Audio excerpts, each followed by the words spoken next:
Good morning. It is so great to be together with you today. Welcome to our worship service. We're so glad that you are here, and we do hope that you'll stick around for lunch today, as has been mentioned already, as we strengthen these bonds of fellowship we have with one another in Christ. It's a great day to be together. Welcome also to those who are with us online. If you got your Bible and you like to follow along, we're heading back to the Gospel of John. Before we get there, however, I'm going to want to bring two verses to our minds as we approach this story today. One of them comes from right here in Romans chapter 12, verse 2, and it says, "Do not conform to the pattern of this world, but be transformed by the renewing of your mind." The other one comes from 1 Peter chapter 2 and verse 12, and it says, "Maintain good conduct among non-Christians, so that though they may now malign you as wrongdoers, they may see your good deeds and glorify God when he appears." I would like for you to keep both of those verses in your mind as we turn to our passage from John today.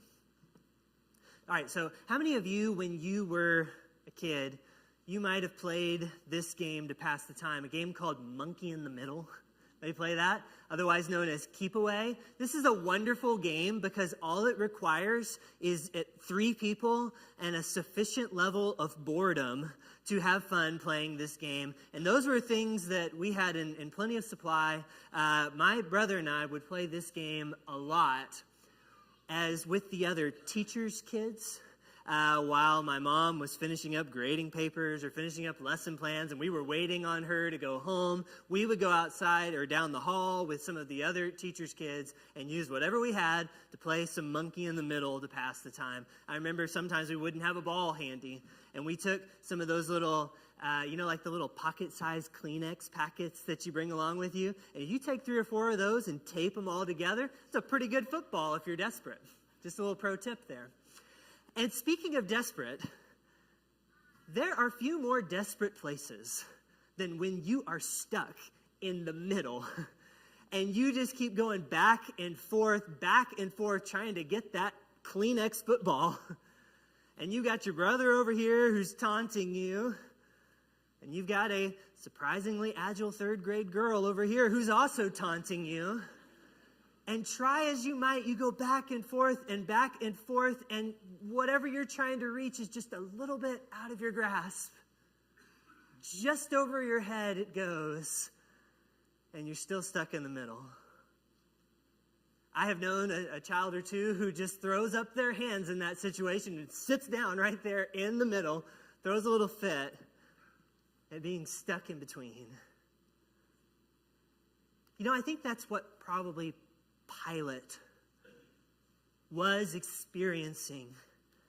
Near the end of the Gospel of John, Pilate was the Roman governor who was appointed by the emperor of Rome, Caesar. He was appointed to be the governor over that area of Judea where Jerusalem was. And I think Pilate might have been feeling a little bit like what I just described on the day when very early in the morning, even as the sun was just barely rising, a man was brought to his doorstep. And his hands were bound with leather cords. The side of his face was red. A bruise was beginning to form on his eye. John tells us that Jesus had already taken his first blow when he arrived at Pilate's doorstep. And you know what Pilate said? "Deal with this yourselves." I'm staying out of this is the essence of what Pilate said that morning about the man with the bruises who was on his doorstep, and this crowd, this growing crowd of people led by some influential Jewish religious leaders who had brought him there for one reason only. They said to Pilate, "We cannot legally put this man to death.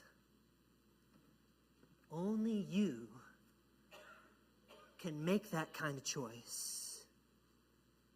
And that is how Pilate finds himself in this situation, going back and forth between the courtyard where this growing mob is getting angrier and louder, and inside his own palace quarters, where the man with the bruises on his face is sitting and talking to him. The man that they said was a criminal deserving death. But as Pilate keeps going inside and learning more about this man, he is certainly not what Pilate expected him to be. This story comes from John chapter 18 and 19, if you want to follow along. And I think it teaches us a whole lot of things. I think it teaches us some lessons that the world really needs right now. Teaches us some lessons about who is truly the Lord and the King over this world. And the question is Pilate going to catch on and grab hold of the truth that is right here in his presence?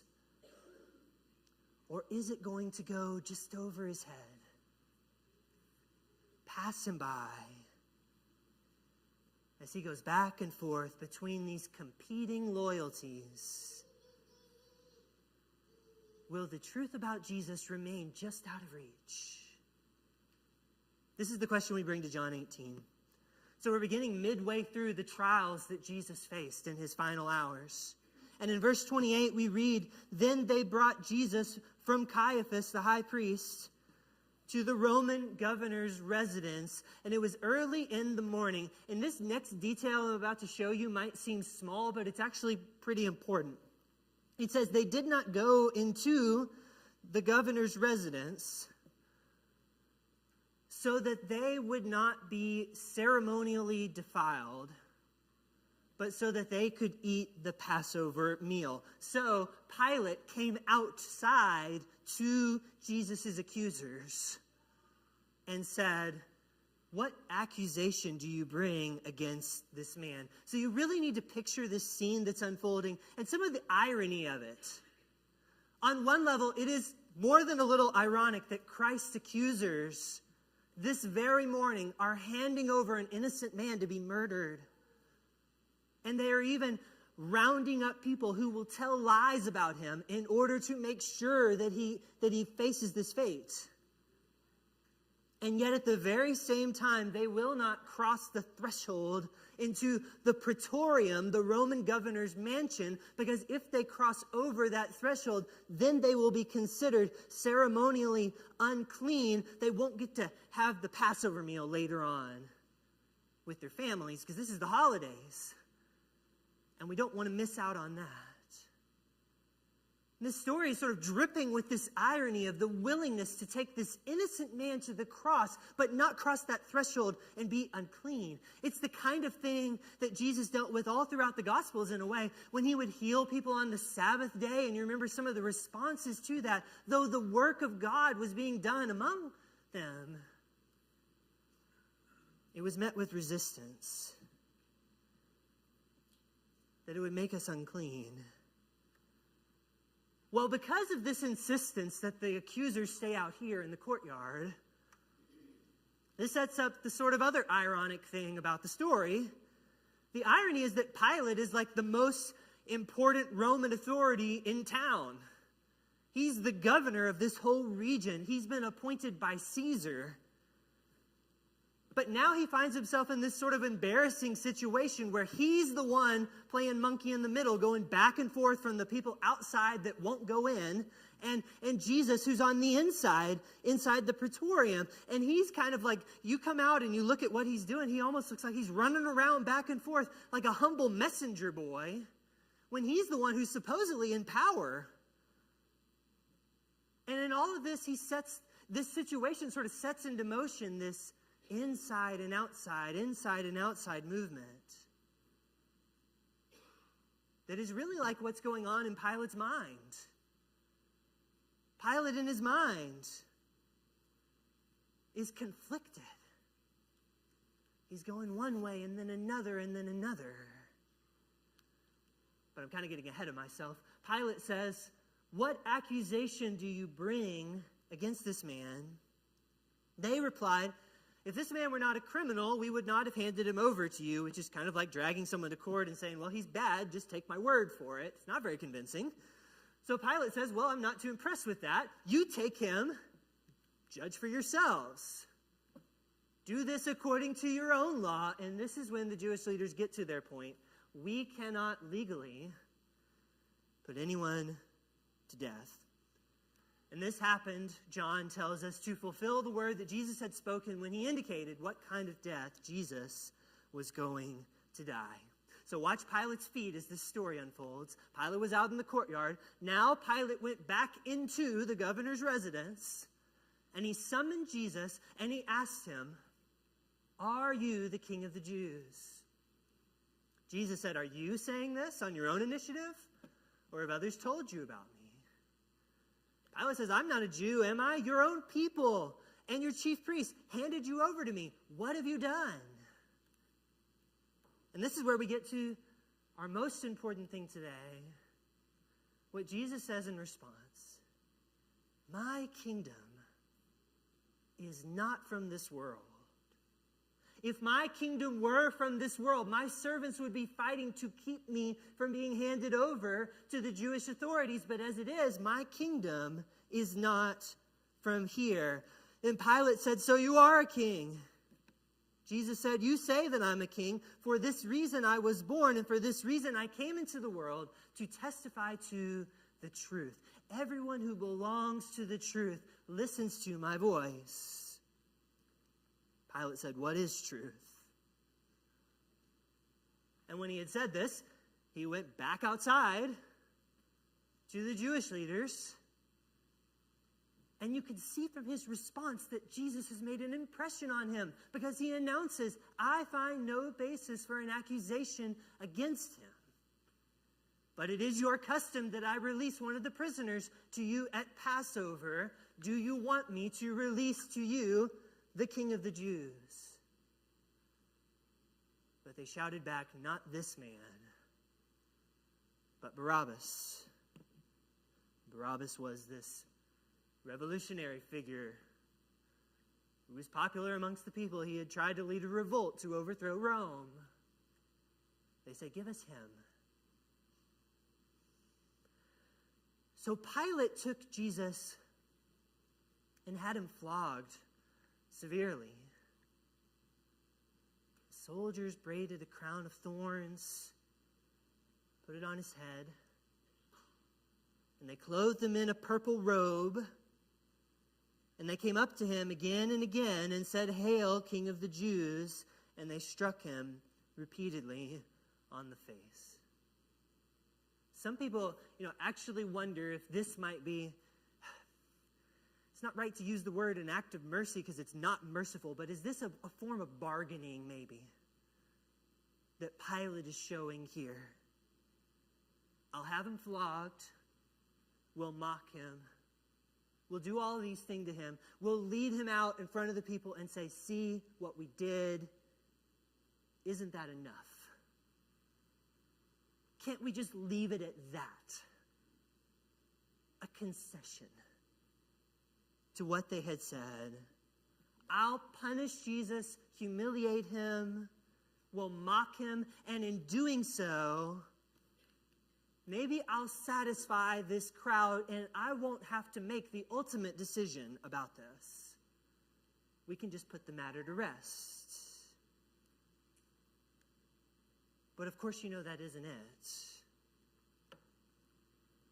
Because the hard lesson that this terrible predicament that Pilate finds himself in, the hard lesson is that Pilate is really in a proving ground for where his loyalties lie. He can clearly see that Jesus is not deserving of this. Pilate is even taken to calling Jesus not by his name, but by something else. The name King. King of the Jews is what he called him. And that's getting somewhere. getting halfway there. But Pilate is not going to be able to get out of this situation by making a halfway decision. King of the Jews is really only half of the story. Jesus himself claims something greater. My kingdom is not of this world.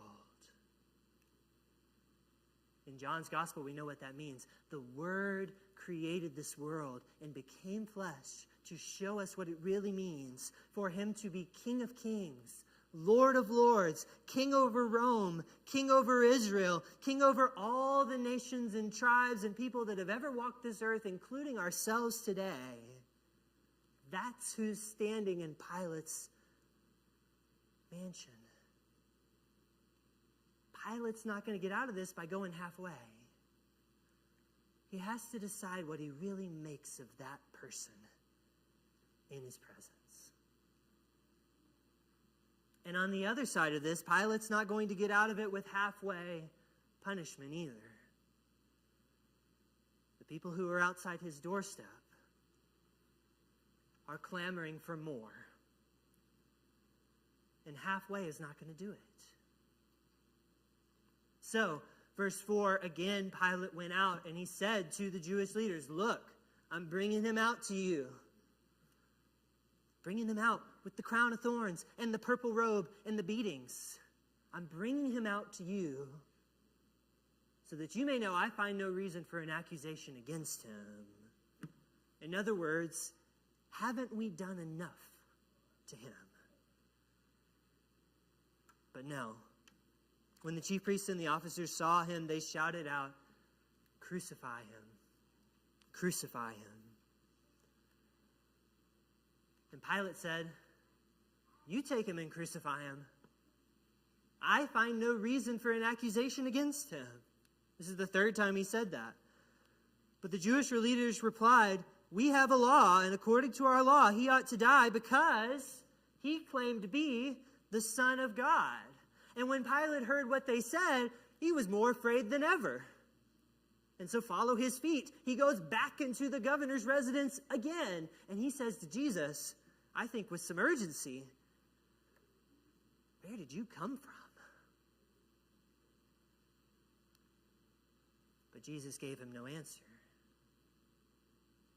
So Pilate said, do you refuse to speak to me? Don't you know I have the authority to release you or to crucify you? And Jesus replied, you would have no authority over me at all unless it was given to you from above. Therefore, the one who has handed me over to you is guilty of a greater sin. And from that point on, Pilate tried to release him. But now, in the ultimate test of Pilate's loyalty, the accusers at the doorstep play their final card. They shout to him, if you release this man, you are no friend of Caesar. And everyone who claims to be a king opposes Caesar. And there it is, really the crux of the decision. Has Pilate come to believe so quickly that Jesus really is something more than meets the eye?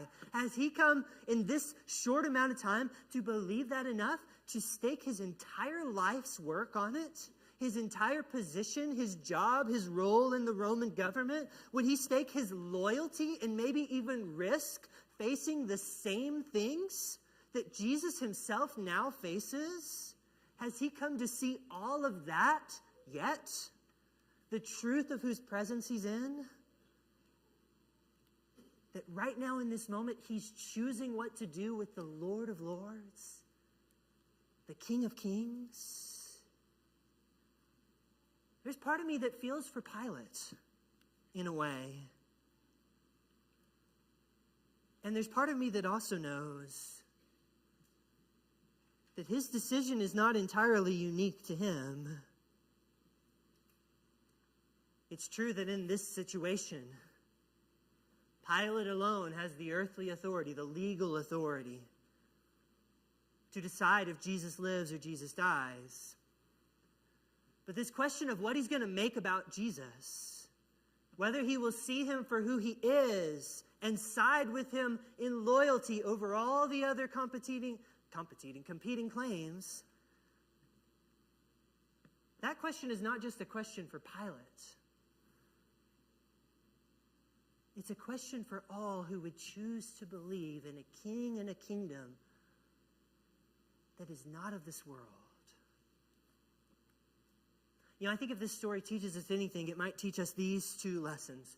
The first one is, everyone must choose where their highest loyalties lie. Is it with the kingdom that is not of this world? Or is it with the kingdoms of earth?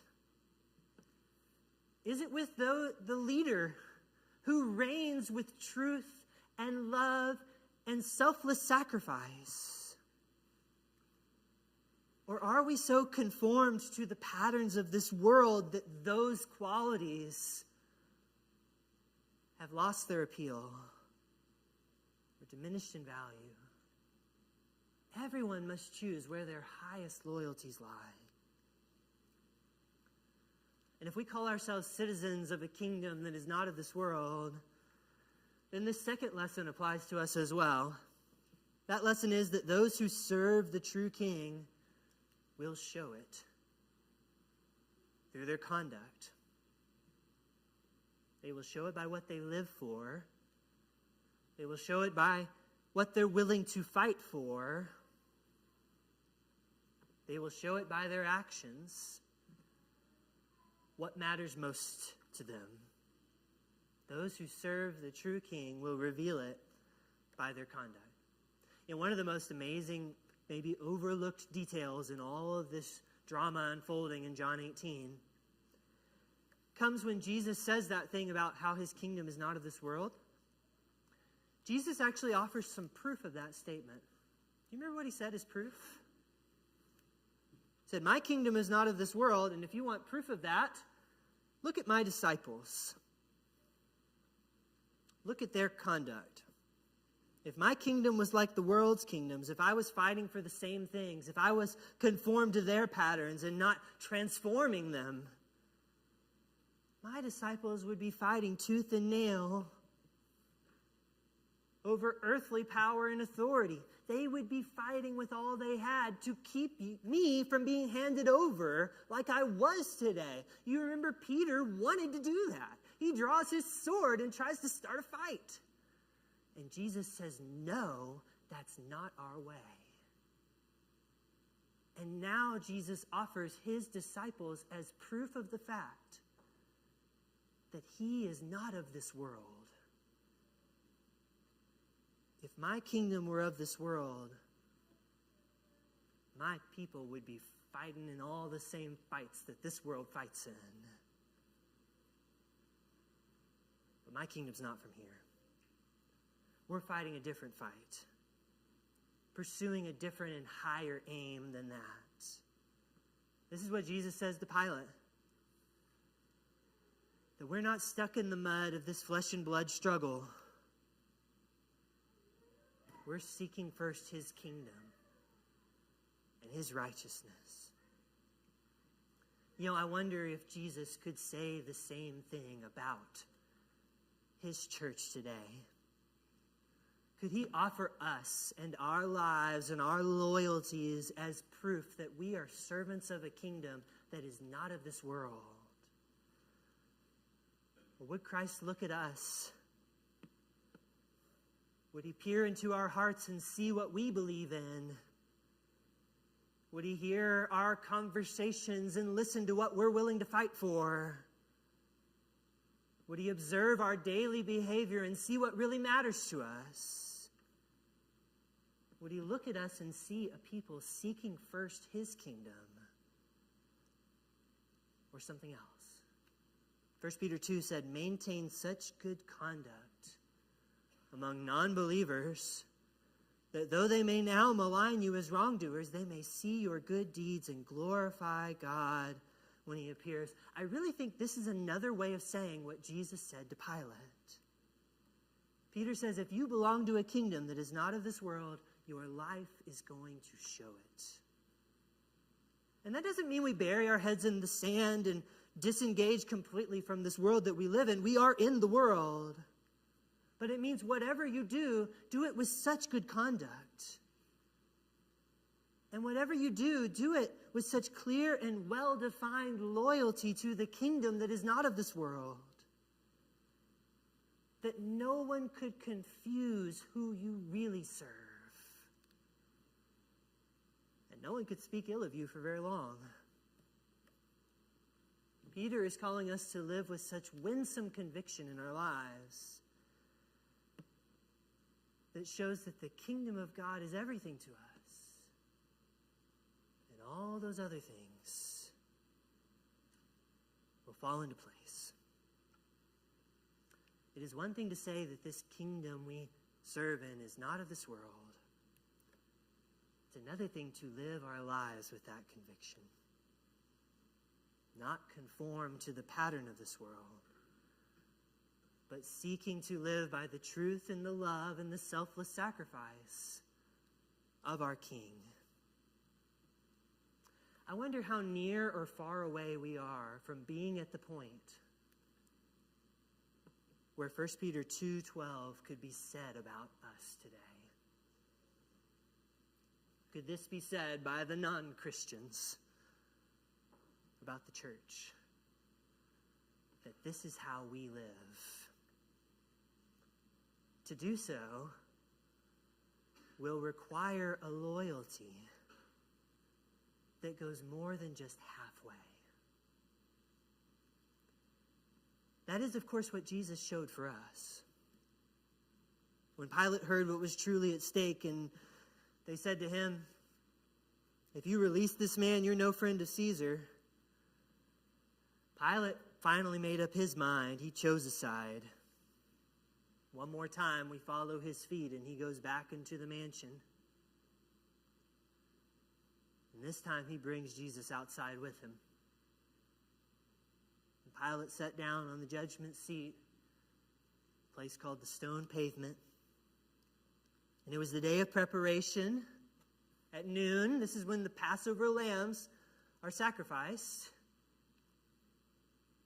And Pilate said to the Jewish leaders, look, here is your king. And they shouted out, away with him, away with him, crucify him. Pilate asked, shall I crucify your king? And the high priest replied, we have no king except Caesar. That's our loyalty. Pilate handed him over to be crucified.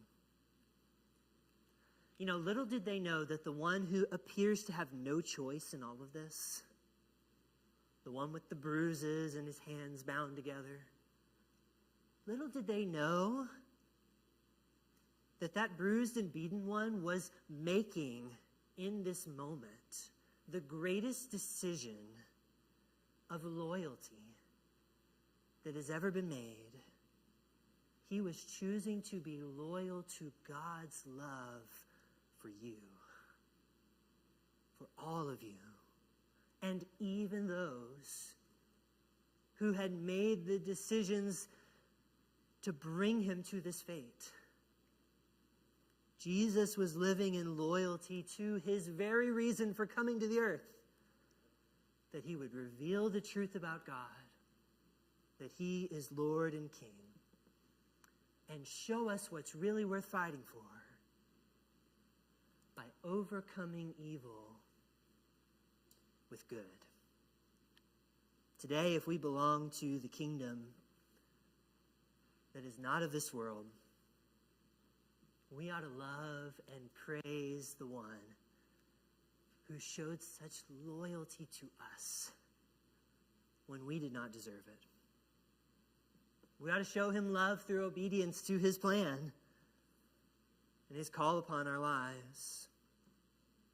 Maybe for someone that means to respond to the gospel today, which is In addition to a moment where our sins are washed away, it is also, in a sense, a pledge of allegiance to the Lord, that he will be our highest loyalty as we take up our cross and follow him.